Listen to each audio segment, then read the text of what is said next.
Is weird, odd, strange, or just plain bizarre is really your cup of tea? Then the Golden State Media Concepts Weird News Podcast will give you that fix. Can't believe it? Well, listen for yourself as we deliver the strangest news you definitely won't find on CNN or Fox. It's the Golden State Media Concepts Weird News Podcast.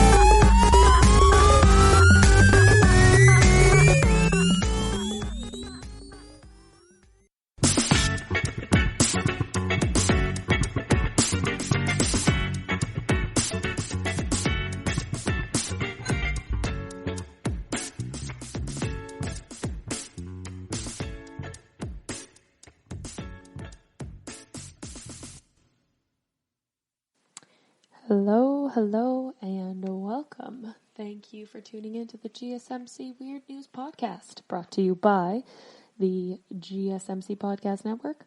I'm your host, Emily Ferrier, here to bring you my favorite weird news stories of the past few days.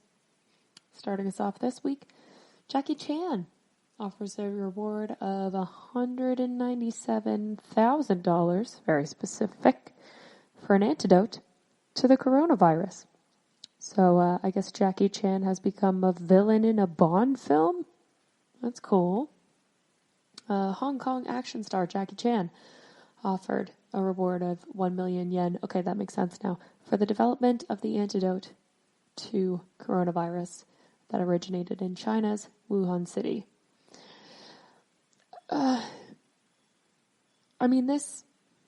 This has got to be, this has got to be a joke, right? Like, doesn't that sound like the antidote? You've got to invent the antidote and I will give you 1 million yen. You know, that's for sure a storyline on Jessica Jones. You know, what's going on here? Chan, whose recent movie Vanguard was pulled last minute in China due to concerns over the spread of the coronavirus in theaters, wrote in a post late on Tuesday night that he hoped to do what he could during the current epidemic besides offering songs and cheer to the people who were affected by the outbreak. Science and technology is key to overcoming the virus. And I believe many people have had the same thought as me and hope that the antidote can be developed as soon as possible, like 65-year-old wrote. First of all, shocking that Jackie Chan is 65, but, you know.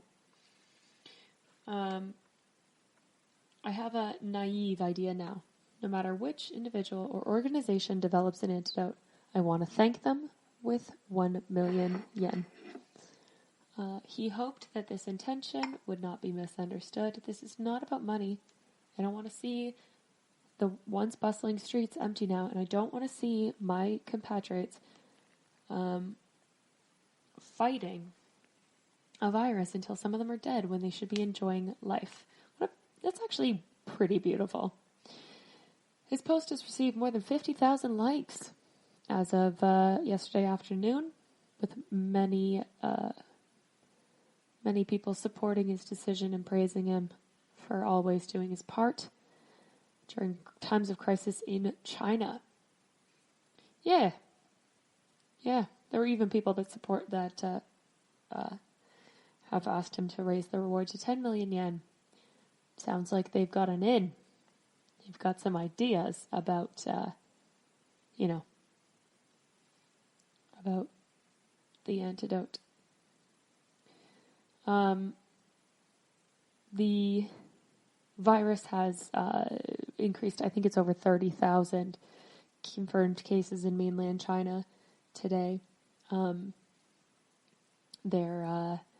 cruise ship that was quarantined tripled in its cases of coronavirus overnight, obviously, because they're being quarantined around the vehicle or the with people, with the virus. And because it's a cruise ship, a lot of them are elderly and more likely to contract the virus, and for it to be, harder to survive. So this is like pretty awful, but it's pretty cool that Jackie Chan is trying to get an antidote developed for it, and incentivizing that with cash because, well, that's how the world speaks, isn't it? The world speaks in cash, and people won't help unless there's money involved. So good on you, Jackie. 65? Oh, makes me feel like such a lazy person. Because he still does his own stunts, doesn't he? Lord. Okay. In other coronavirus news, a U.S. man wore a plastic tent on a plane to avoid coronavirus. In case you didn't hear that, I will repeat it again. A U.S. man wears a plastic tent on a plane to avoid coronavirus. Do you want me to say it one more time? A U.S. man wore a plastic tent on a plane to avoid coronavirus. U.S. businessman has tested out his wearable plastic tent on an airplane in an attempt to avoid coronavirus. Guys, Yep, okay. So, Rick Peskovitz is the CEO of Stadium Pod, which produces plastic tents worn over the torso by sport spectators wishing to avoid the rain. The Cincinnati man tested his second use for his pods by wearing one on the flight in light of the coronavirus outbreak. I want to remind everybody that a tent is not a hazard suit. There's no proven way for a tent to keep out airborne disease. That doesn't make any sense. That's not how tents work or tarps. So I just want you all to know that before we get into this in more depth. Peskovitz's brother, David, told a blog Boing Boing that a flight attendant happily took his brother's photo after he wore one of his blue tents on the plane. As travelers are taking unusual steps to protect themselves from the coronavirus, my brother thought to use his stadium pod that would work on an airplane.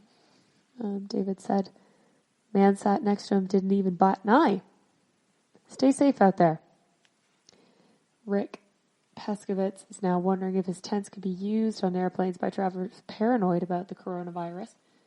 The inventor pitched his weatherproof pods on Shark Tank USA in 2017 because obviously,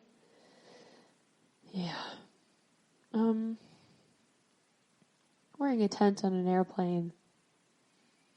Wearing a tent isn't a sentence that I thought I would say ever. But wearing a tent on an airplane, that would raise some red flags for me. I'd be a little concerned-a-kiss if I saw someone wearing an actual tent.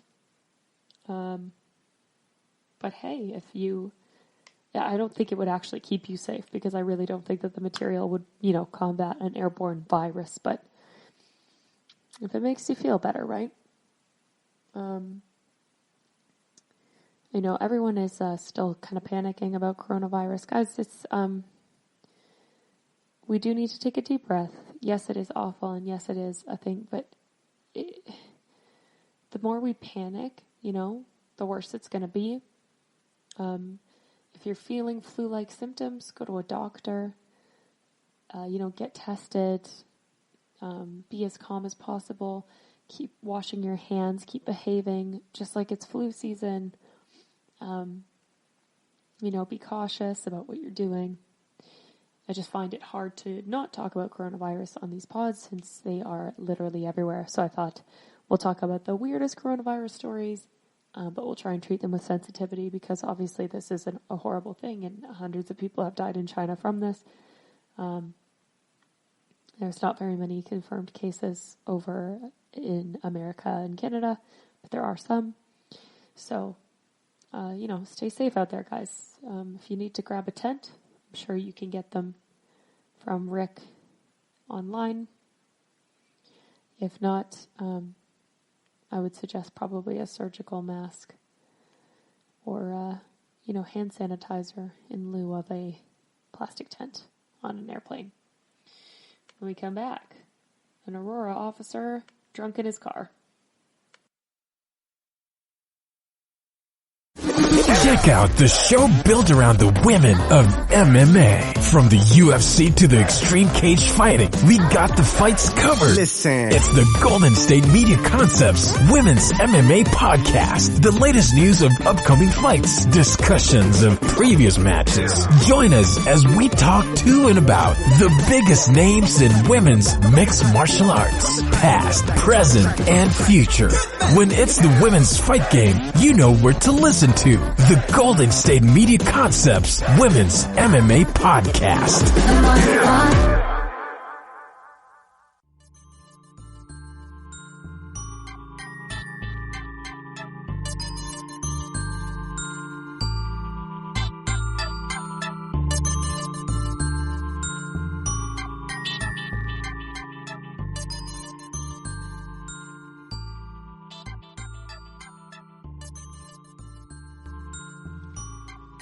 Hello, welcome back. When we left off, we were talking about some weird stuff happening with the coronavirus. Jackie Chan offering money for the antidote, and Tent Boy. And now we head to Aurora, where an officer was found drunk, passed out in his patrol car. And it turns out he will not face criminal charges. Police failed to pursue a DUI investigation. DA George Broschler says. An on-duty armed, uniformed Aurora police officer who passed out drunk while driving in an unmarked police car in March of last year will not face criminal charges, according to KCNC TV. County District Attorney George Broschler has scheduled a 9 a.m. conference on Thursday to talk about the March 29th incident involving Officer Nathan F. Meyer on Wednesday night. Channel 4's Brian Mass reported that the district attorney will not bring criminal charges against Meyer. In December, Broschler announced that his office would look into the actions in subsequent investigation by Aurora Police. Don't have any reason to second-guess the Aurora Police Department's conduct in the investigation at this point, but I am interested in knowing what information exists. He said at the time, interest stems from the fact that it involves an officer in that agency. Also in December, Aurora City Manager Jim Twombly called on former U.S. Attorney John Walsh to investigate the police department's handling of the Meyer incident. So an investigation of an investigation. If you're having trouble keeping up, as are we all. Finding the balance between discipline and support is critically important. Why? Because I know cops are human beings. You're not perfect. You're exposed to higher levels of stress and trauma than the general public will ever truly understand. Well, that's definitely true. Deputy Chief Paul O'Keefe, nice little rhyme there, I don't know if they meant to do that, who was set to become interim chief at the end of the year. When Metz retired, was first to respond to the incident. After the incident became public, O'Keefe did not get the interim job. Instead, O'Keefe announced that he'll retire on March 31st. Incident began around 3:45 p.m. when two people called 911 after they discovered Meyer unconscious in the driver's seat in an unmarked car of the East Mississippi Avenue near Buckley Air Force Base, according to Aurora Internal Affairs Evidence Summary. And the Colorado District Attorney expressed frustration for not being able to prosecute an Aurora police officer, calling the department's failure to launch a DUI investigation a double standard meant to protect one of its own. The officer was found unresponsive in his city-owned police car. He was armed, he was in uniform, and they reported a smell of alcohol. So there was more than enough evidence, obviously.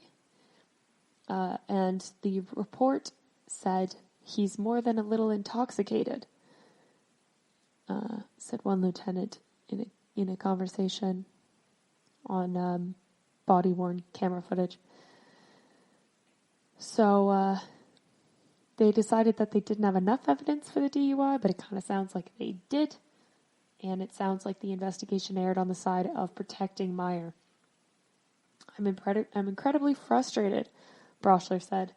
Bottom line is, if one of us had been in that car and not Officer Meyer, do I think it would have been treated differently? I do. He stopped short of calling the incident a cover-up, saying it appears to be an anomaly, and praises the police department overall. I think it's become an ignorance is bliss moment. I don't think it's a cover-up. I think it's a couple blocks from it. The Aurora Police Department has not yet offered a formal response, but told ABC News that Meyer remains employed in a non-enforcement capacity.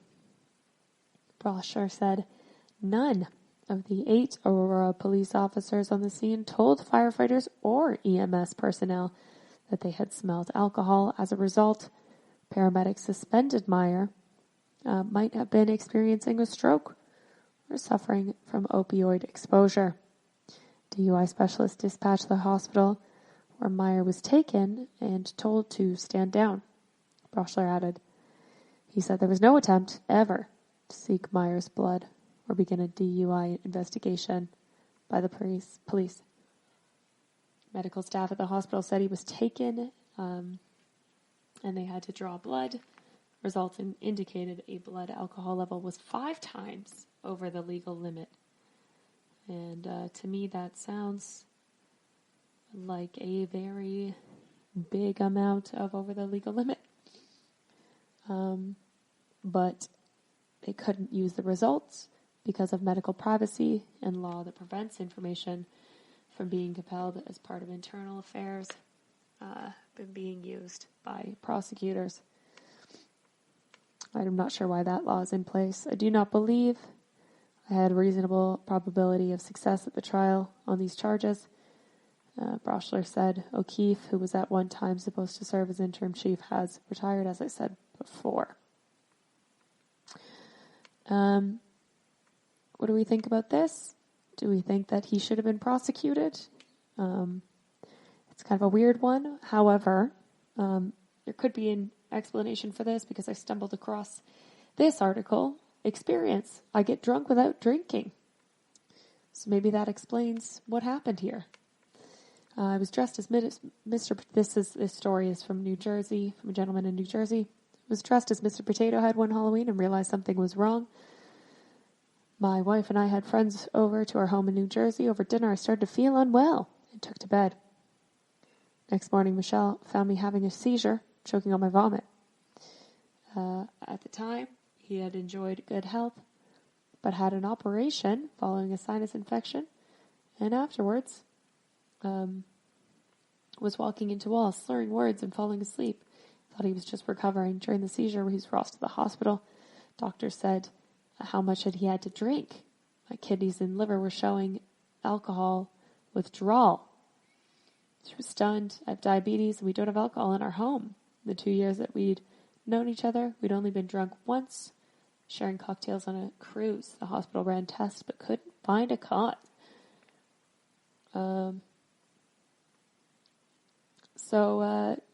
They thought it was a complication of diabetes, and he had some memory loss. He found his blood alcohol levels to be so high that he'd been arrested for drunk driving, even though he didn't have a drop. And the legal driving levels are 0.08, and he woke up, no alcohol, with 0.2. And after he ate carbs, it went to 0.42. So most people would be in a coma, if not dead, from this. So maybe that's all it was. Maybe he had too many carbs. When we come back, more on this.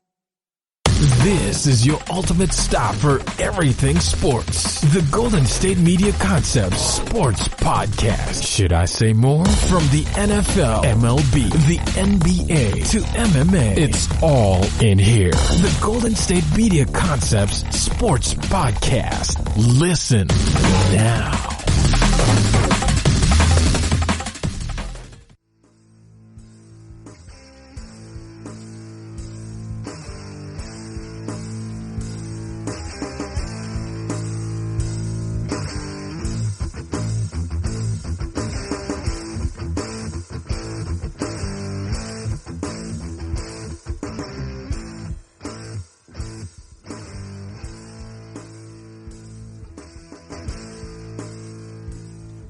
Alright, yeah.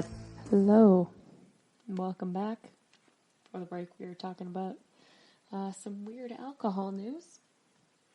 And now, in even stranger news, arguably, the police helicopter is used to hunt a man who threatened McDonald's staff holding a bow and arrow in Nottingham. That's right. So, police helicopter used to hunt a man who threatened a staff holding a bow and arrow. Officers called to the McDonald's restaurant in Castle Marina at about 7:50 p.m. on Thursday evening, following reports of a man threatening staff with possession of a bow and arrow.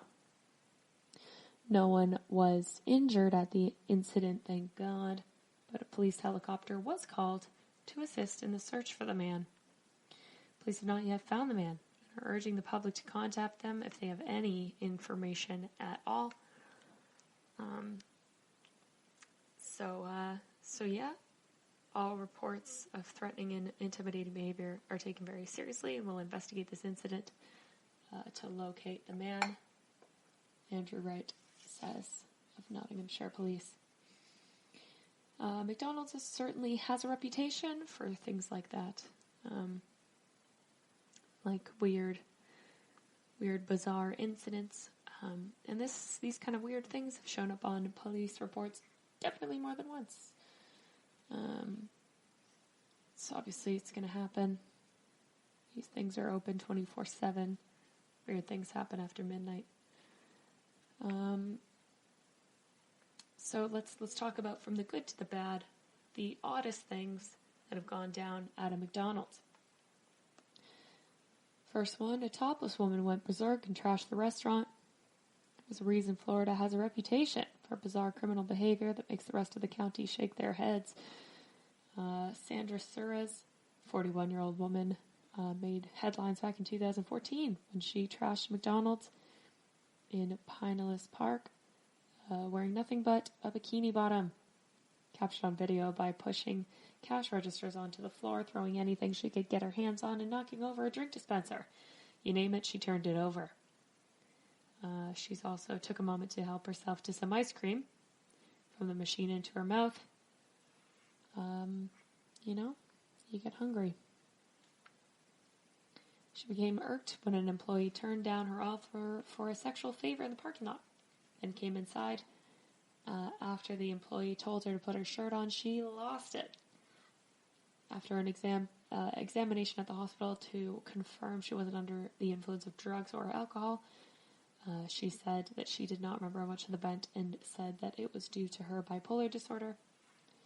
A cop pulled his gun in a drive-through line that was too slow. Police officer comes with a lot of stress, but waiting in the drive-through line at McDonald's probably isn't what most cops would consider super stressful. School senior Ryan Mash was sitting in a car in Georgia McDonald's when a man behind him yelled at him to stop holding up the drive-through line.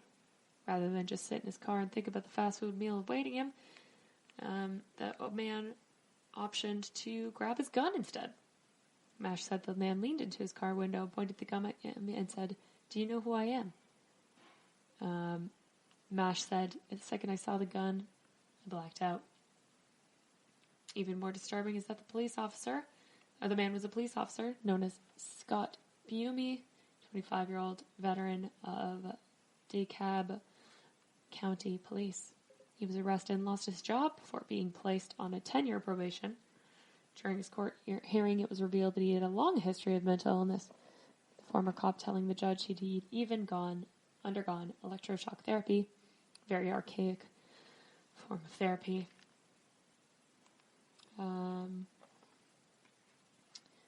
Also, another firearm at McDonald's story.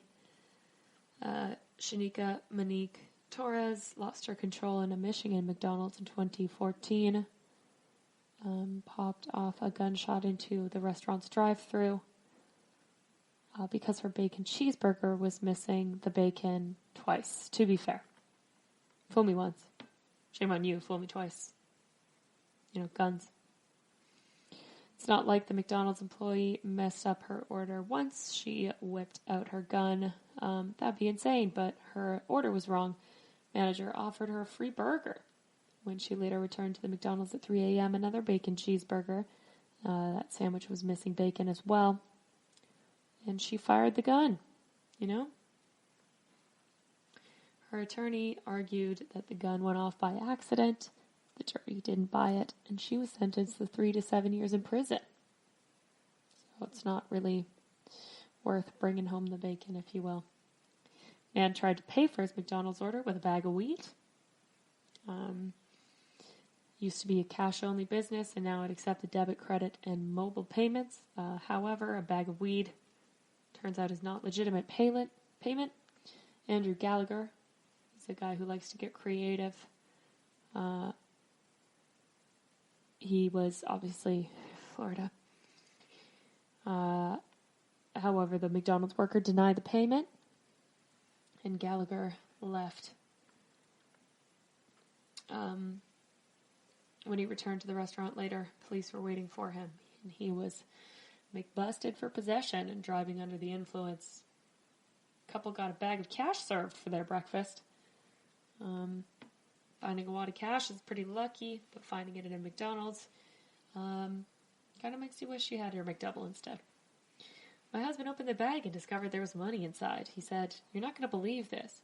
As you could probably guess, the money wasn't just an extremely generous McDonald's promotion, but the location's bank deposit money.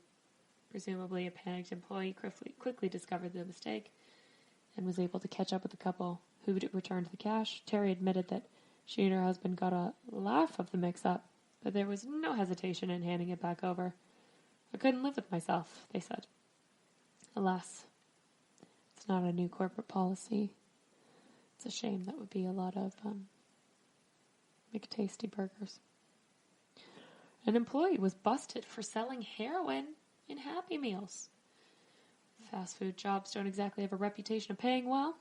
Shanita Dennis, working at a Pittsburgh McDonald's in 2014, was busted by police for using the drive-thru window as means of selling heroin.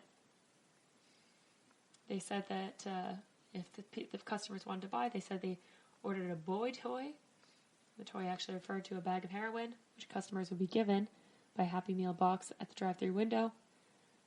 These drug-filled Happy Meals were selling for about $80. And undercover cops busted this up by posing as customers. There's another one. An 8-year-old stole a car to satisfy his cheeseburger craving. I'm just going to read some quick highlights for the rest. A cook was eating at McDonald's when he saw two men sitting under him check their burger buns for a dead raccoon.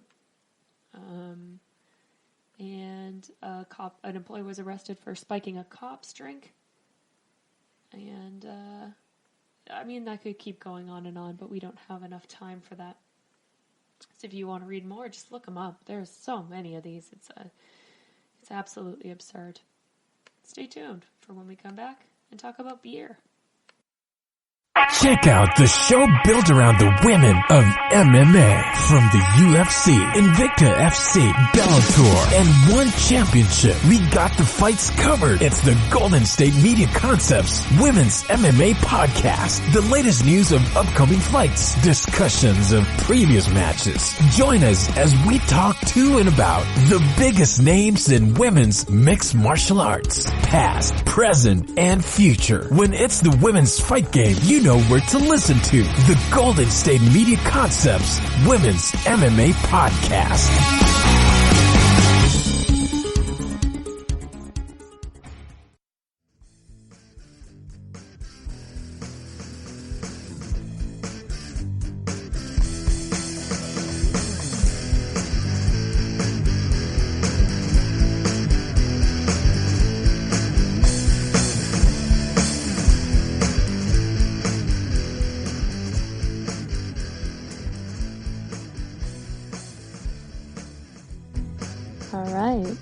Welcome back. We were talking about some crazy McDonald stories before the break. Guys, there's so many of these. I really encourage you to look them up because it's pretty unbelievable. There's a lot. There's a lot going on. Now we're going to go into beer, where beer is quite literally on tap for residents of an apartment block in the South Indian state of Kerala after alcohol seeped into the well and mixed with the water supply in the surrounding area. People living in Solomon's Avenue apartments were stunned to notice a dark color in their tap water on Monday morning and raised the issue. When we switched to water, brown water flowed out from our taps. Joshi Malakelo, who has been a resident of the Avenue Apartments for 47 years. When we went to check the tank, we saw there was an oil-like film floating on the surface and the stench emanating from it. Said workers had been digging a hole and disposing of alcohol in a nearby bar and hotel. The previous day, a total of 600 liters of liquor was stored there. Liquor had expired. It was kept there from 2014, so we did dig a trench on the premises to dispose of the liquor.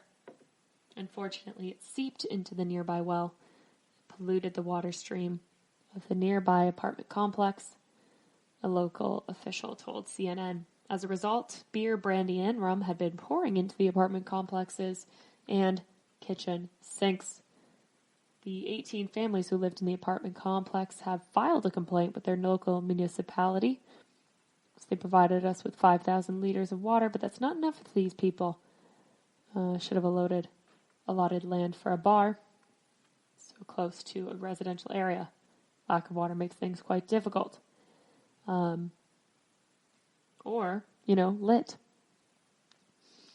So this was Kerala has become a dry state in 2014, or it was a dry state from 2014 to 2017, so the sale of alcohol was prohibited. The restrictions, however, were released, so that's why this was happening, why they were bearing the alcohol, because it was prohibited. So I wanted to talk about some of the craziest stories from the Prohibition era. Prohibition represented one of the wildest periods in American history. The making, sale, and movement of alcohol was outlawed in the United States in 1920, following pressure from the county's morale and political champions. There were unusual times and led to some truly surprising developments. So here are the craziest examples. Number 5, top booze buster was named Einstein. It wasn't just Albert who was a genius during the times of Prohibition. Land of the free's booze supply had been cut off, but that didn't stem the flow of the refreshment. Enterprising criminals, most notably Al Capone and other bootleggers, took full advantage of the situation with their own brand of liquid fun. So Isidore Izzy Einstein, a former postal service worker, stepped in to help out. He became famous for using his average Joe looks to access speakeasies. He cracked jokes about the federal agent being a federal agent that no one would believe him. and they thought that the badge that he flashed was fake, but it turns out he was.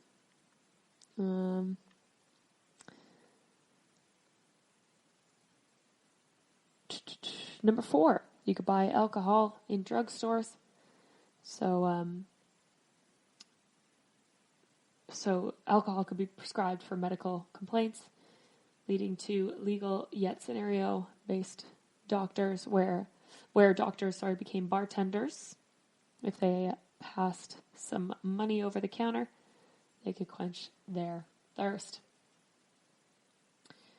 A Smithsonian magazine is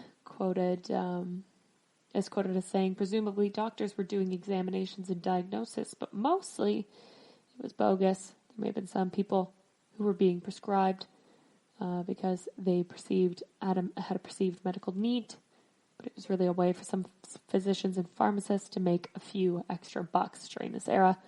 As for brewers and distillers, they had to think outside the box. Pabst made their own cheese, but others ruled over the alcohol production by making fermented raisin cakes. They had forgotten to eat, quote unquote. Number 3, for pig red drink. The term speakeasy is often associated with drinking den, yet there was another name, maybe less well known, the blind pig. The idea was to check out the porch in attraction by the establishment in question. These were billed as striped pigs, the stripes, the paintbrush, and unscrupulous owner. While patrons were in there, they might as well enjoy a cheeky tipple on the side. The striped pig was made of clay, could see nothing, so it was only striped, but a blind pig. A second theory is that pig refers to the police. Number 2, Prohibition, sometimes called lighthearted game of cat and mouse between drinkers and detectives. However, there are dark sides, namely the health and safety nightmare of illicit booze. Considering the national dry spell lasted 13 years, it's shocking that around 1,000 people died from poorly prepared liquor in those years, per year. Some of those moms and pops used a small fermenting mash from corn sugar, fruit, beets, potato peels that produced in 200 proof alcohol, a lot more than what we drink ever, and then mix it with glycerin and a touch of juniper oil. Bathtub gin was also common to distill in the sink. To disguise the flavor, bartenders threw in some extra ingredients, and that's where the cocktail was born, evidently. And number 1, rewriting the Bible. One of the most well-known passages in the good book is where alcohol is described, was to insist Jesus drank grape juice rather than wine. During the Prohibition, temperance activists hired a scholar to write the Bible by removing references to an alcoholic beverage. Prohibition gave rise to some silly situations, but amending the Word of God is probably the number 1 craziest one during the 13 years of American resistance to that. So yeah, what do you guys think? Do you think that those were the craziest things that happened during the Prohibition era? Do you think that more crazy things happened? And what would you do if Prohibition was to start up again? I'd be curious to know that. When we return, a children's park built on top of something that it definitely shouldn't be. A lead factory. Yep. So we're gonna talk about that and the ethics of that when we return from our break. So definitely don't go away for that, and stay tuned. Are you tired of the same old news? Are you sick of the seemingly endless political spin and negativity? The GSMC America Still Beautiful podcast is a weekly news podcast covering all the top positive and uplifting news stories. We cover stories that will inspire, uplift, and remind you of the good in the world. Tune into the Golden State Media Concepts America Still Beautiful podcast to get all the great and positive news stories of today. Download the GSMC America Still Beautiful podcast on iTunes, Stitcher, SoundCloud, Google Play, or anywhere you find podcasts. Just type GSMC in the search bar.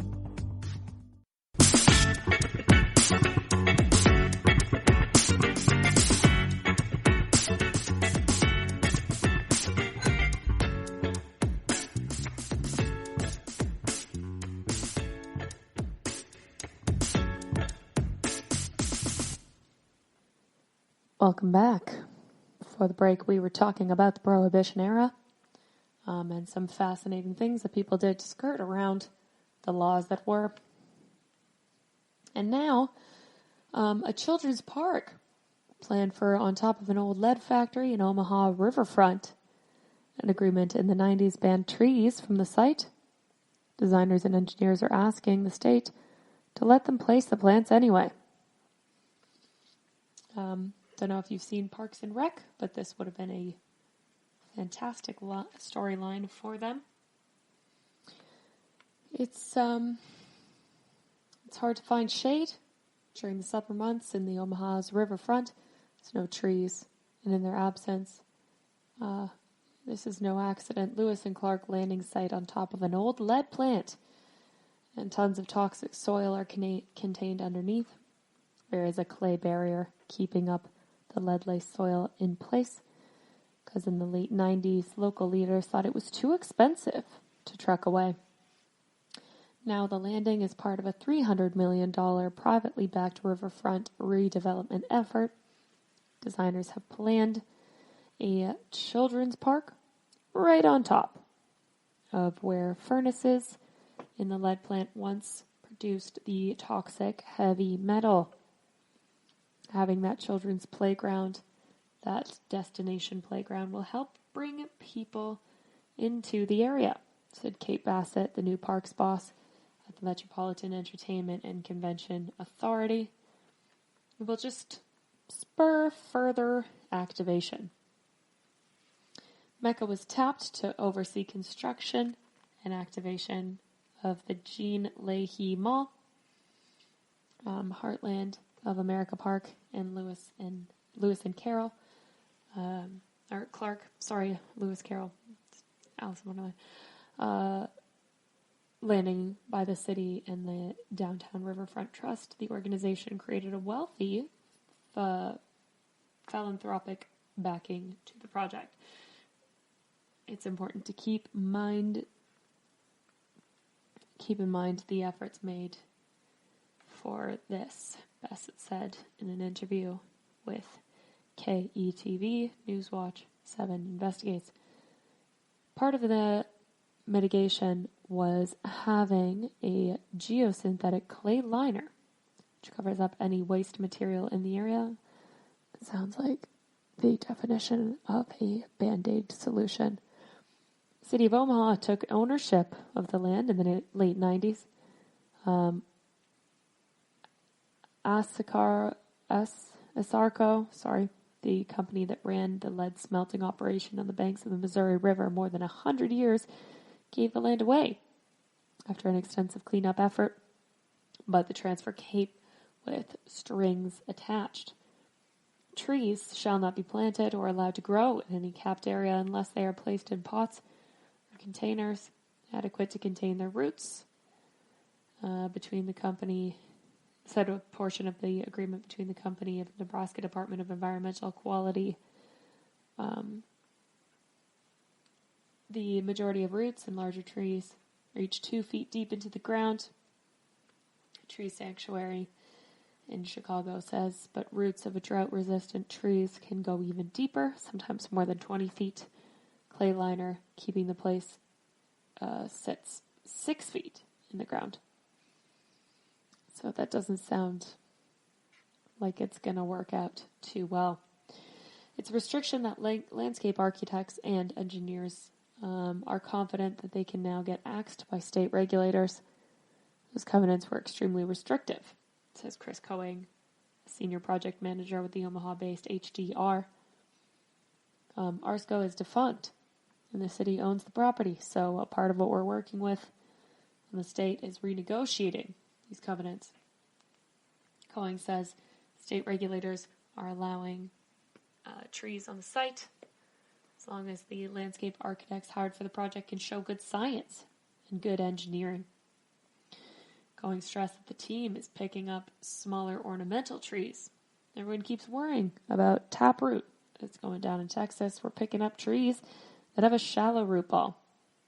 At least one local leader is skeptical. If the conceptualization goes as shown, it would have major concerns, says Douglas County Commissioner Mark Kraft. Kraft was on city council when mitigation happened more than 2 decades ago. He fought the plan to bury the lead problem then and is worried too many people have forgotten about how bad the site was. If the people who covered the contamination had such stringent rules on it, there was a reason for those stringent rules. Should they be disregarded just because the company's out of business? I don't think so. Coing argued deep roots affecting the clay liner are not a risk, especially given the fact that engineers are going to build irrigation systems, keep water towards the ground surface. Roots stay where the water is. Kraft made a point to say that he likes certain riverfront development plans. He thinks the redesign of Leahy Mall will be the kind of transformation that turbocharges downtown development. But Kraft worries about this landing. If something goes wrong, children will be playing right above lead. Centers for Disease Control and Prevention has identified no safe blood lead level in children. It shows that low levels of lead in blood can affect the ability to pay attention and academic achievement. And I wonder if there was lead in pencils, and that's why me chewing on them made me terrible at attention. The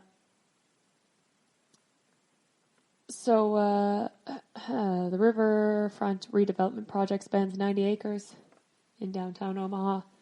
There are already children's spaces planned for the Gene Leahy Mall and Heartland of America Park, so why build one more on top? That is on top of a lead. On top of lead, that could be potentially dangerous to children when there are children's areas everywhere else. Bassett says we want to have as many children's areas as possible. The design team has had a thoughtful process on how to spread out these opportunities, she said. Coing is confident that the Lewis and Clark landing site will be safe. He dismissed any concerns at all. I've got grandkids, and I'm planning to bring them down, he says. We only assume that the next step will be an amusement park on the grounds of Chernobyl. I don't think that this is safe. I don't think that this is smart. I think that there are a lot of other places that you could find to build a children's park other than on top of an old lead factory. You know? I don't think that they were thinking clearly, and I think that this is outdated thinking to think that, you can just kind of cover up these problems. So hopefully they will come back to their senses soon. Yeah. So, when we return from the break, I want to continue with the Reddit shower thoughts. I've heard some good ones recently that I want to share with you. So a little teaser before the break.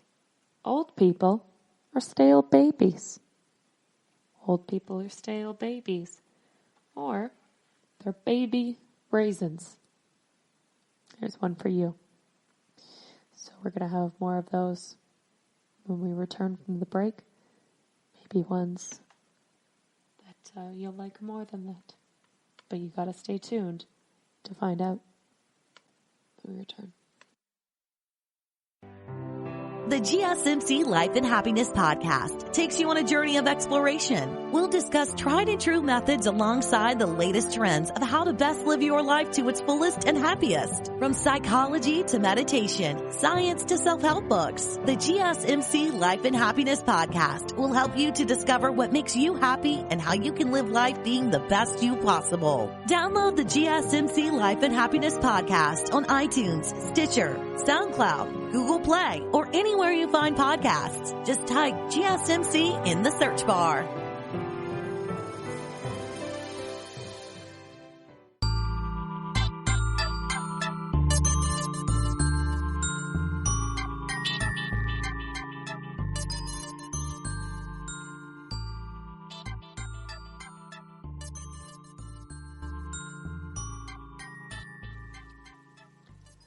Welcome back. When we left off, we were talking about building a children's playground on top of an old lead factory. And no, I'm not kidding. This is real.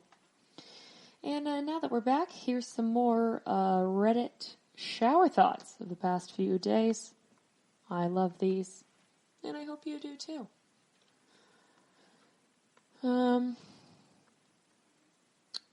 When you drink alcohol, you're borrowing happiness from tomorrow. Ooh. That one's deep. Cuts deep. Just remember that next time you go to take a sip, that you are taking out a couple of bits of happiness from tomorrow. If humans could fly, we'd consider it exercise and never do it. You know what? Probably. That's a lot of arm work, right? Although I like exercising, so I feel like I fly all the time. Is anybody else a lucid dreamer? I am a lucid dreamer, and I can make myself fly in dreams, so I think I would still do it. Nothing is on fire. Fire is on things. Whoa, whoa, whoa. Except logs. When you say forward or back, your lips move in those directions. Forward, back. Whoa! I hope you all try it. Your stomach thinks all potatoes are mashed. Teenagers drive like they have limited time. Old people drive like they have all the time in the world. Fascinating. If I punch myself in the face, it hurts. Does that make me weak or strong? That one's deep.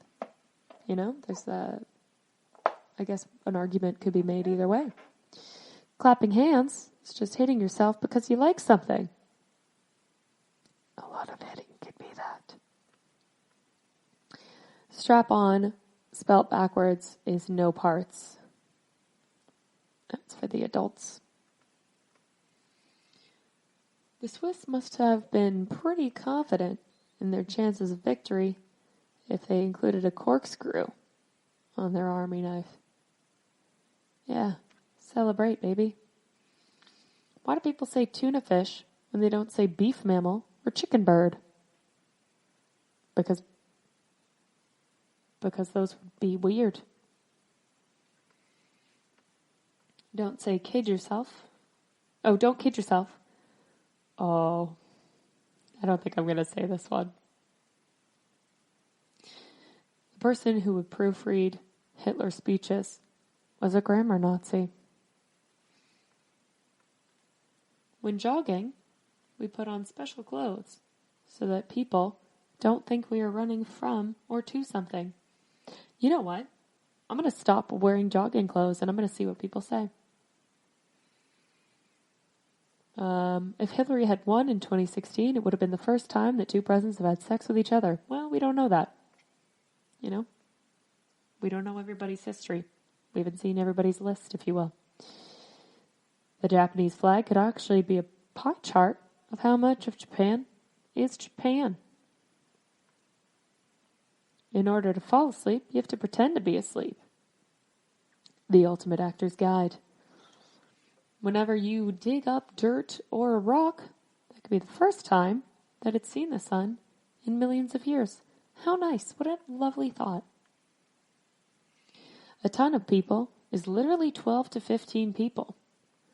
Because of weight, I assume? Is that, yeah? 1980 is as far away as 2046. Oh, that's scary, isn't it? Oh, I don't like that. Oh. History classes are only going to get longer and harder as time goes on.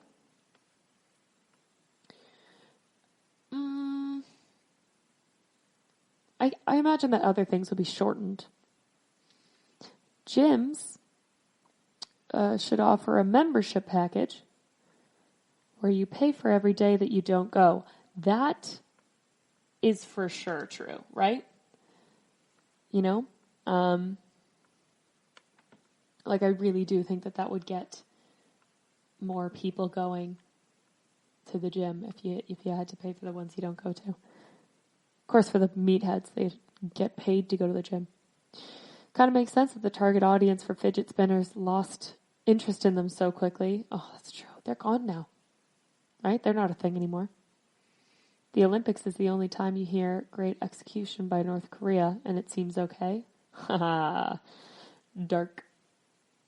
This spring forward thing would be a lot more popular if we moved the clocks ahead to 2 p.m. on a Monday. Yeah, very true. Very, very true. The object of golf is to play the least amount of golf. You know, I've never thought about that. That is absolutely true. You know, the goal is to just be the one that's doing less work. I never realized how underpaid I am until just now. Oh, well, I realized that a lot. I'm not falling asleep, I'm just resting my eyes. Watching a graduation ceremony is like sitting through a movie that's entirely end credits. That one's good. Anybody that questions why you are shoveling 6 inches of snow in the middle of a snowstorm hasn't shoveled 12 inches of snow at the end of a snowstorm. Amen. Peer pressure as an adult is seeing your neighbor mow their lawn. Ugh. A different version of you exists in the minds of everyone who knows you. Ugh. If Apple manufactured clothing, they probably have belt loops in their jeans, a different size than normal, so you'd have to buy Apple belts. Airports should have small movie theaters for layovers. That would make a killing. Absolutely. There should be a reality show where flat earthers have to find the edge of the world. Oh, love it. I would pay money to see that for sure. There should be a millennial edition of Monopoly where you just walk around the board, paying rent, never being able to buy anything. Accidentally liking someone's post while snooping through their profile is the digital equivalent of stepping on a twig while sneaking through the forest. If humans could fly, we've already done that one. Oh, repeats. When you drink alcohol, that's also a repeat. Your shadow is confirmation that light has traveled nearly 93 million miles unobstructed, only to be deprived of reaching the ground by that final feat, thanks to you. And that concludes our deep, deep, deep shower thoughts from today. And thus concludes the pod. So thank you for listening to the Weird News Podcast brought to you by the GSMC Podcast Network. I'd like to ask that you please remember to subscribe to the show and add a nice review and rate the episode. Really helps us. Please follow us on Facebook, Twitter, and Instagram. And don't follow us in real life. And if you guys have any shower thoughts, I'd like to hear from you. So please, when you're leaving a review, leave some shower thoughts. That'd be fun for us all, I think. You know? So do that for me. That'd be great. Good night. Have a good one. Talk to you soon.